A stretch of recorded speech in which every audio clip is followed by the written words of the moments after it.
किच्चा सुदीप का ओपनली ये कह देना कि हिंदी हमारी नेशनल लैंग्वेज नहीं है। Hindi is no more the national language. इसके अलावा साई पल्लवी का इंडियन मिलिट्री को टेररिस्ट से कंपेयर कर देना एंड इंडिया के one of the most respectable actor का ये कह देना कि इंडिया का पहला टेररिस्ट एक हिंदू था। और ऐसी बहुत सारी कंट्रोवर्शियल स्टेटमेंट बाकी एक्टर के द्वारा भी दी गई है। काफी सारे एक्टर्स को फैंस का काफी बैकलैश झेलने को मिला और कुछ के तो करियर तक एंड हो गए। तो वो कौन से एक्टर्स थे और उन्होंने ऐसा क्या कह दिया जिसके बाद से ऑडियंस उन स्टार्स के खून की प्यासी हो गई। एंड 4, 6 और 8 पे जो कंट्रोवर्सीज है उसने तो ऐसा बवाल मचाया कि उन स्टार्स को ऑडियंस से हाथ जोड़ के माफी तक मांगनी पड़ी।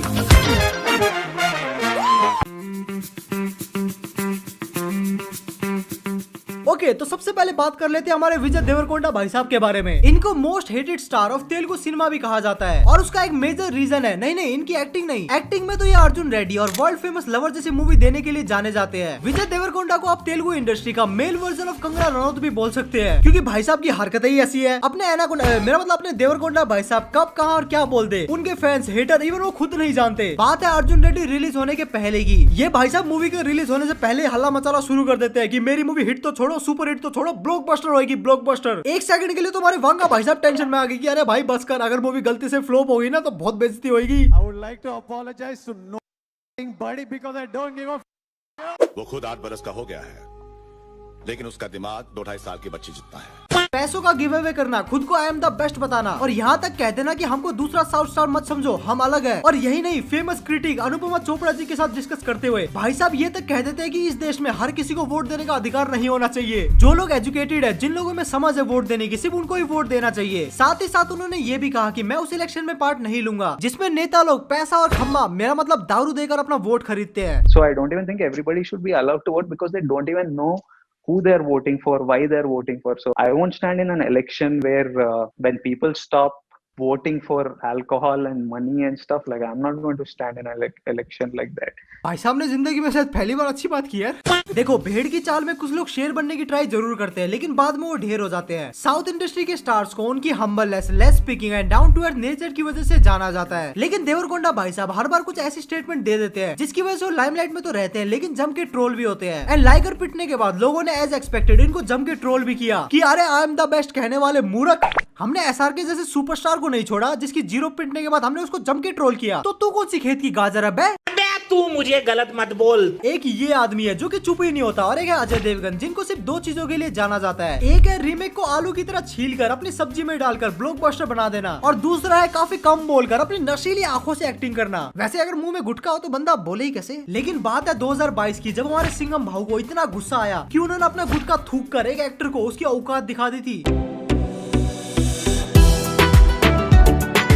दरअसल 2022 के कोविड के पैनिक माहौल में केजीएफ चैप्टर 2 ने 1000 करोड़ का वर्ल्ड वाइड कलेक्शन कर लिया था और हमारी मीडिया पहुंच गई माइक लेके सुदीप किच्चा के पास आग लगाने के लिए और उनसे पूछा कि अरे भाई साहब आपको नहीं लगता कि आने वाले टाइम में बॉलीवुड खलास और साउथ इंडस्ट्री झकास है? क्या बात है जी, एक्टिंग की बादशाह कसम से। और इसके रिप्लाई में उन्होंने कहा कि आज के टाइम में Kannada film pan India level पे धूम मचा रही है and I would like to make a correction. Hindi is no more the national language. Bollywood वाले तो हमारी रीजनल फिल्मों को छापकर ब्लॉकबस्टर का टैग लेकर जा रहे हैं और आज साउथ इंडस्ट्री ही ऐसी फिल्में बना रही है जो कि पूरे वर्ल्ड में पहुंच रही है। और ये रीमेक वाली बात अजय देवगन को बुरी लग गई और उन्होंने किच्चा सुदीप का कच्चा चबा जाने के अंदाज में कहा कि मेरे दोस्त, एज ए इंडियन हम एक ही इंडस्ट्री है और ये मिसअंडरस्टैंडिंग को क्लियर करने के लिए धन्यवाद। हम सारी भाषाओं का सम्मान करते हैं और हम ये भी चाहते हैं कि दूसरे लोग हमारी भाषा का भी सम्मान करें। और फिर इसी भसड़ के बीच कर्नाटका के फॉर्मर सीएम सीता मालिया भी ट्वीट कर देते हैं, Hindi was never and never be our national language. इस बात से हमारे सिंघम भाऊ को इतना गुस्सा आ गया कि उन्होंने सीधा कह दिया कि अगर हिंदी हमारी राष्ट्रभाषा नहीं है तो क्यों मुंह उठाकर अपनी डब्ड मूवीज को हिंदी ऑडियंस के पास लाते हो। अब अजय भाई को कौन समझाए कि कर्नाटका में हिंदी बोलना मतलब गांड फाड़ के मरना।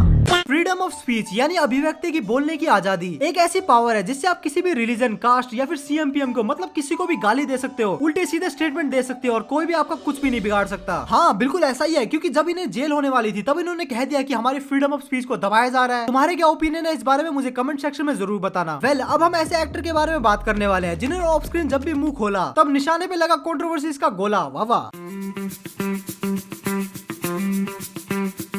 तो भाई उन स्टार का नाम है कमल हसन जिनके 2 साइड है, जिसमें से एक साइड है उनका intellectual, smart actor, film maker, dancer, actor, writer, singer, choreographer, सांस ले लेता हूँ। और वहीं दूसरी साइड वो पॉलिटिकली मुद्दों पे एक्टिवली ज्ञान फैलते रहते हैं। ऐसा ज्ञान फैल देते हैं कि पब्लिक कहती है ये पागल हो गया। जैसा कि कमल हसन का वो स्टेटमेंट जहां वो कहते हैं कि इंडिपेंडेंट इंडिया का फर्स्ट टेररिस्ट एक हिंदू था। कमल हसन ने अपनी सभा में कहा कि आजाद भारत का पहला आतंकी हिंदू था और वो था नाथुराम गोडसे। कमल हसन साहब की ये स्टेटमेंट सुन के लोगों ने उनकी काफी सुताई की, इवन उनको थ्रेट्स तक मिले और उनके ऊपर कंप्लेंट तक दर्ज हुई। और ये सब होने के बाद भी भाई साहब को सद्बुद्धि नहीं आई और फिर कुछ साल बाद PS1 मूवी रिलीज होने के बाद पॉपुलर तमिल डायरेक्टर वेत्री मनन ने कहा कि कैसे राज राजा चोलन को as a Hindi king depict करने का ट्राई किया गया है और एक तमिल पोएट तिरुवल्लुवर की आइडेंटिटी को भी छीनने का ट्राई किया गया है। और इस चीज का समर्थन करते हुए हमारे कमल हसन भाई साहब कहते हैं कि राज राजा चोलन के टाइम पे हिंदी रिलीजन एग्जिस्ट ही नहीं करता था और उन्होंने ये तक कहा कि हमें हिंदी नाम ब्रिटिशर्स ने दिया है।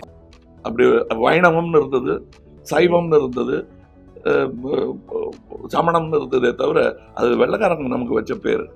என்ன சொல்றதுன்னு தெரியாம தூட்டுக்குடின்னு சொன்ன மாதிரி தான். அதைத்தான் நானும் சொல்லியிருக்கேன். எல்லாரும் எங்களுக்கு மதங்கள் வெவ்வேறு இருந்தது. அதையெல்லாம் 8ஆம் நூற்றாண்டில் ஆதிசங்கரங்கிறவர் ஷண்மத ஸ்தாபனம்னு பண்றாரு. இதெல்லாம் சரித்திரம். அந்த சரித்திரத்தை இங்கே சொல்லக்கூடாது. ஏன்னா இது சரித்திர புனைவை பற்றி और ये स्टेटमेंट जब बाहर आए तब इन्हें काफी क्रिटिसिज्म झेलने को मिली और कुछ ने तो ये भी कह दिया कि वो उस सस्ते नशे का कमाल है जो इन्होंने विक्रम मूवी की शूटिंग के टाइम पे लिया था। हिंदी, तमिल, तेलुगु, कन्नड़ा और इंग्लिश के साथ 8 लैंग्वेज जानने के बावजूद भी ये कहना कि हिंदी को दूसरों पे थोपना स्टुपिडिटी। नितेश तिवारी की सच में किस्मत खराब है। मतलब बंदा मूवी बना रहा है रामायण और उसके मेन लीड में एक ऐसे एक्टर को लिया है जो कि कहता है कि I am a big beef गाय। चलो लोगों ने तो रणवीर को माफ कर दिया, लेकिन इसी रामायण मूवी की another main lead Sai Pallavi ने पास्ट में कुछ ऐसी बातें कह रखी है जिसे सुन के नितेश तिवारी और रामायण के प्रोड्यूसर ना ठीक से सो पा रहे हैं ना खा पा रहे हैं और आगे समझ जाओ। साई पल्लवी जो कि थोपड़े में बिना मेकअप थोपे पब्लिक में आना पसंद करती है और हम लोगों को भी वैसे ही पसंद है। खैर मुद्दे पे आते हैं। इन्होंने 2 करोड़ के फेयरनेस क्रीम के ऐड को ठुकरा दिया था। लेकिन भाई देखो, अगर तुम्हें तमिल इंडस्ट्री में रेलेवेंट रहना है तो एक्टिंग, डांसिंग या फिर ब्लॉकबस्टर मूवीज ये सब पुराना हो चुका है। अब तुम्हें रेलेवेंट रहने के लिए करना ये है कि तुम्हें भारत को गालियां देनी है, तुम्हें देश को कीड़ा मकोड़ा कहना पड़ेगा, तब जाके तुम रेलेवेंट रहोगे ना। और इस चीज को साई पल्लवी काफी अच्छे तरीके से समझ गई थी और उन्होंने ये स्टेटमेंट दिया, पाकिस्तान లో ఉన్న వాళ్ళకి మన జవాన్ మన ఆర్మీ వాళ్ళందరూ వాళ్ళు అది టెర్రరిస్ట్ అని అనుకుంటారు। पाकिस्तान के लोगों को लगता है कि इंडियन आर्मी टेररिस्ट है और हमें ये लगता है कि पाकिस्तानी आर्मी टेररिस्ट है। तो कुछ ऐसा कहना था साई पल्लवी जी का। ये मैडम इंडियन आर्मी और पाकिस्तानी आर्मी को सेम बता रही है और इंडियन आर्मी को टेररिस्ट बता रही है। 1993 सीरियल बॉम्ब ब्लास्ट, 2001 का पार्लियामेंट अटैक, मुंबई बस बॉम्ब अटैक, सुकमा, पुलवामा और यहाँ तक रिसेंटली अभी वैष्णो देवी जाने वाले भक्तों पे अटैक। मतलब ये सारे अटैक्स बार बार, मतलब हर बार पाकिस्तानी आर्मी की मदद से ही मिलिटेंट्स ने इंडिया में घुसकर अटैक किए हैं। अब तक करोड़ों इनोसेंट मारे गए हैं, हमारे लाखों जवान शहीद हो चुके हैं। पाकिस्तान में कितने मासूमों को इंडियन आर्मी ने मरवाया या फिर उनके मरने के पीछे कहीं ना कहीं डायरेक्टली या फिर इनडायरेक्टली इंडियन आर्मी का हाथ था? इसका जवाब होगा ना के बराबर। और आप ये कह रही है कि पाकिस्तान के लोग इंडियन आर्मी को टेररिस्ट की तरह देखते हैं। मतलब इतना भी लिबरल नहीं होना था दीदी कि स्टैच्यू ऑफ लिबर्टी की स्टैच्यू अपनी मसाल आपके हाथ में देके समुद्र में कूद के जान दे दे। खैर हमें क्या, जनता बैठी है आदि पुरुष की तरह इनकी अगली मूवी की लंका लगाने। महेश, ये नाम आज इतना बदनाम हो चुका है कि महेश नाम के लोगों के बीच में खौफ है क्योंकि इस नाम का एक बुद्धू बेटी निकल चुका है। महेश दल्ले। कंट्रोवर्सी सीरीज के हमारे अगले कंटेस्टेंट का नाम भी कुछ मिलता जुलता ही है, जिनकी गर्लफ्रेंड ने उन्हें पहली बार बाबू क्या बोल दिया। भाई ने इस चीज को सीरियसली ले लिया। महेश बाबू बड़े ही शांत, सुशील और कम बोलने वाले प्रजाति से आने वाले एक्टर हैं और इन्हें कुछ लोग अनअफोर्डेबल स्टार के नाम से भी जानते हैं। तो हुआ ऐसा था कि एक प्रेस कॉन्फ्रेंस के दौरान महेश बाबू से जब बॉलीवुड में काम करने को लेकर एक सवाल पूछा गया तो उन्होंने कहा कि उनको काफी ऑफर्स आए हिंदी मूवीज से, लेकिन बॉलीवुड उनको अफोर्ड नहीं कर सकता। I did get a lot of offers in Hindi, but my simple thing is I don't think they can afford me in Hindi. क्या भाई, गुटका ने अफोर्ड कर लिया गया? इस चीज के ऊपर नहीं बोलने का बिल्कुल। और जब ये स्टेटमेंट रिलीज हुई तब इस स्टेटमेंट को लोगों ने 2 वे में परसीव किया। कुछ लोगों ने महेश बाबू को सपोर्ट किया और कुछ लोगों ने उनका विरोध किया। एक टाइम पे बॉलीवुड के वन ऑफ द हरामी और नीच विलन को प्ले करने वाले प्रकाश राज, इन भाई साहब को बॉलीवुड की तरफ से काम मिलना बिल्कुल ही बंद हो चुका है और ये एक बार फिर से रीजनल सिनेमा में इक्का दुक्का काम कर रहे हैं। जैसा कि मैंने तुम्हें बताया कि अगर तुम्हें तमिल सिनेमा में रेलेवेंट रहना है तो तुम्हें अपने देश को गाली देनी ही पड़ेगी। और हमारे प्रकाश राज भाऊ इस चीज में पीछे कैसे रहने वाले थे? तो मुद्दे की बात यह कि तिरुपति लड्डू कंट्रोवर्सी, जिसके ऊपर बड़े बड़े सेलिब्रिटीज अपना ओपिनियन दे रहे थे और इसी बीच पवन कल्याण भी ट्वीट करते हैं और वो कहते हैं कि लास्ट गवर्नमेंट के कार्यकाल में तिरुपति बालाजी के प्रसाद में एनिमल फैट मतलब सुअर की चर्बी और मछली का तेल और इनफैक्ट बीफ मिलाने की बात पता चली है। ये एलिगेशन अपने आप में एक बहुत ही बड़ा था, क्योंकि यहाँ पे लोगों के सेंटिमेंटल वैल्यू जुड़े हुए थे और उन्होंने कहा कि वाईसीपी सरकार के द्वारा बनाए गए टीटीडी बोर्ड को बहुत सारे सवालों के जवाब देने पड़ेंगे और उनकी सरकार इस चीज पे एक बहुत ही बड़ी कार्रवाई करेगी। और इस चीज का रिप्लाई करते हुए हमारे जयकाश शिकरे भाऊ, मेरा मतलब प्रकाश राज, ये कहते हैं कि पवन कल्याण साहब अब उस स्टेट के डेप्यूटी सीएम है जहाँ पे ये चीज हुई है, तो इस चीज की जांच पड़ताल करे और आरोपियों को पकड़े, ना कि इस चीज का एक नेशनल मुद्दा बनाए। और इस चीज के रिप्लाई में पवन कल्याण साहब कहते हैं कि मैं सनातन धर्म के सपोर्ट में बात कर रहा हूँ और वो कहते हैं कि प्रसाद में हुई इस मिलावट के ऊपर क्या मुझे बात नहीं करनी चाहिए। और साथ ही साथ वो ये भी कहते हैं कि मुझे समझ में नहीं आ रहा कि आप मेरी आलोचना क्यों कर रहे हैं। और इसके रिप्लाई में प्रकाश राज एक वीडियो बनाते हैं और कहते हैं मेरा मुंह निकल गई, मेरी जबान टूट गई यार। इसके अलावा इनके काफी सारे एंटी हिंदू रिमार्क्स की वजह से कर्नाटका में इनके अगेंस्ट काफी प्रोटेस्ट भी हुए हैं। आयुष्मान खुराना, जिनको उनकी सोशल इश्यू वाली मूवी की वजह से जाना जाता है और इसी वजह से उन्हें जनता की तरफ से काफी एप्रिसिएशन भी मिलता है। इस बंदे ने लिटरली सारे सोशल इश्यू पे मूवी बना रखी है, जिसे देख के लगता है कि मोदी जी ने इसे समाज सुधारने का ठेका दिया है। वही आयुष्मान खुराना, जिसको एक टाइम पे जनता के द्वारा काफी अप्रिशिएट किया जाता था, उसी आयुष्मान ने कुछ ऐसी हरकत की जिसकी वजह से उसी जनता ने उसे थोक के भाव में गालियां भी दी। तो बात ऐसी है कि कुछ 6 साल पुरानी क्लिप सोशल मीडिया पे वायरल होगी, जहाँ पे आयुष्मान खुराना दिल दिल पाकिस्तान गाते हुए दिख रहे थे और ये वीडियो देखने के बाद लोगों ने आयुष्मान खुराना को खरी खोटी सुनाना शुरू कर दिया। और बाद में पता चला कि ये वीडियो दुबई के एक कॉन्सर्ट का है और उस कॉन्सर्ट में आयुष्मान खुराना ने काफी गाने गाए, खुद की मूवी के गाने गाए, औरों की मूवी के गाने गाए और वहाँ पे काफी कंट्रीज के लोग आए थे और वहीं पे पाकिस्तान के लोग भी थे। तो भाई साहब ने जोश जोश में आ गए दिल दिल पाकिस्तान गा दिया। लेकिन साथ ही साथ बंदे ने अपने भाई अपार शक्ति खुराना के साथ चक दे इंडिया भी गाया, लेकिन लोगों ने उस चीज को नोटिस नहीं किया और दिल दिल पाकिस्तान के लिए इन्हें पूरी तरीके से भर दिया। पंजाबी म्यूजिक में गन कल्चर, शूट आउट और फाड़ू बीजेम के साथ एक और चीज का जिक्र अक्सर होता है और वो है फिल इन द ब्लैंक्स। अरे समझे नहीं क्या? खालिस्तान। ये तो आपने मेरी नॉलेज में इजाफा किया है, ये तो मुझे फैलानी चाहिए पूरी दुनिया में। और ऐसे खालिस्तान वाले मुद्दे को बढ़ाने के लिए पंजाबी सिंगर सिद्धू मूसेवाला, शुभ, हार्डकोर एपी ढिल्लो, इन सभी का नाम आया। और ऐसे ही खालिस्तान वाले एलिगेशन एक और सिंगर पे आया था।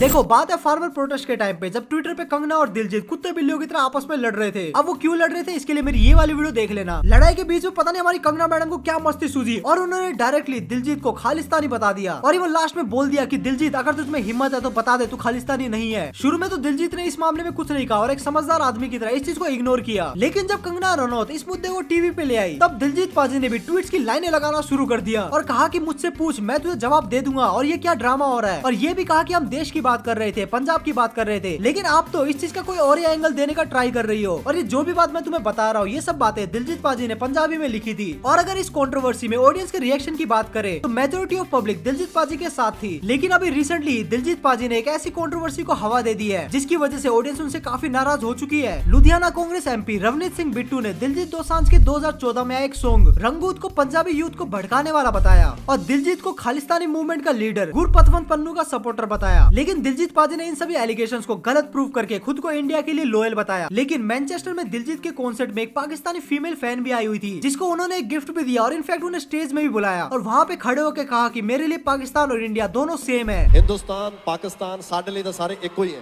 पंजाबियों के दिल च सारे लिए प्यार है। ये जेडे बॉर्डर है ये तो साडे पॉलिटिशियंस ने बनाए हुए हैं। बट दिलजीत के स्टेटमेंट के बाद बहुत सारे लोग इनसे भड़क गए और उनको काफी ज्यादा नेगेटिविटी फेस करनी पड़ी और लोगों ने दिलजीत को काफी खरी खोटी भी सुनाई और ये भी कहा कि सेलिब्रिटीज अपनी लाला लैंड में रहते हैं जिनको ग्राउंड रियलिटी का कुछ पता ही नहीं है। तुम्हारे अकॉर्डिंग दिलजीत ने जो चीज किया वो सही था या फिर गलत, अपने ओपिनियन मुझे कमेंट सेक्शन में जरूर बताना। इसके अलावा तो अगर तुम वीडियो देखते देखते यहाँ तक पहुंच गए हो इसका मतलब तुम्हें वीडियो पसंद आ गई है। अगर तुम वीडियो पसंद आ गई तो एक लाइक करके जरूर से जाना और अगर तुम चैनल पे नए हो और तुम्हें कंटेंट पसंद आ रहा है तो चैनल को सब्सक्राइब भी जरूर से कर लेना। इसके अलावा अगर तुम्हें बॉलीवुड के बिगेस्ट कंट्रोवर्सीज के ऊपर वीडियो देखनी है तो ये लेफ्ट वाली वीडियो पे क्लिक करके देख लेना। राइट पे भी एक वीडियो आ रही होगी उसको भी तुम चेक कर सकते हो। मैं मिलूंगा तुम लोगों से नेक्स्ट वीडियो में, तब तक के लिए बाय।